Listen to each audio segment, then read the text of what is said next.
le ministre responsable des relations avec les Premières Nations et les Inuits, Yann Lafrenière, est de passage dans la région aujourd'hui. Sophie, pourquoi il était du côté de Témiscamingue? Bien, c'est simplement une visite pour prendre le pouls, en fait, des enjeux qui touchent les communautés des Premières Nations de la région actuellement. Il était d'abord à Témiscamingue First Nation pour visiter le nouveau poste de police, un bâtiment en construction pour les travaux publics, l'école et le centre communautaire. Et par la suite, il va se rendre également à Wenawee, à Kehebawek ainsi qu'à Wolf Lake.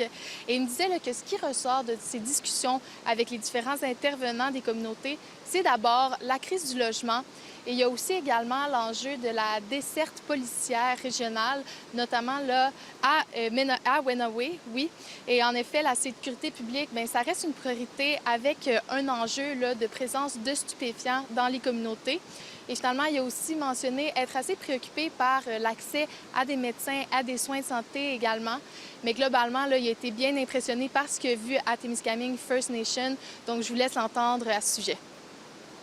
C'est important d'être sur le terrain, d'entendre les gens, d'entendre les préoccupations, mais aussi de voir les réussites. Puis aujourd'hui, je suis extrêmement fier de me tenir face à leur nouveau poste de police. On a vu le nouveau garage municipal aussi qui est à être travaillé, l'école qui est agrandie, le centre communautaire. Écoutez, c'est une communauté qui se porte bien, dynamique, des gens qui sont heureux de travailler ici, qui veulent faire la différence pour le futur. Et ça fait partie du travail terrain. Puis avec nos députés en équipe, c'est comme ça qu'on y arrive.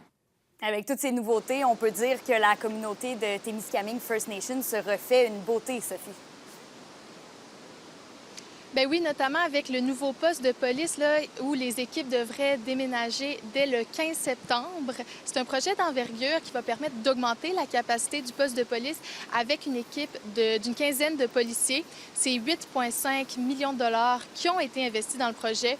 Et à cela s'ajoute la construction de nouveaux bâtiments pour les travaux publics qui devraient se terminer pour sa part en décembre. Je vous rappelle également que l'été dernier, on avait inauguré le nouveau centre communautaire de la communauté. Donc, Sean McLaren, le vice-chef de la communauté, nous en parle un peu plus en détail. C'est important pour venir voir notre communauté, venir voir qu'on a quelque chose de fier, qu'on fait quelque chose de beau ici.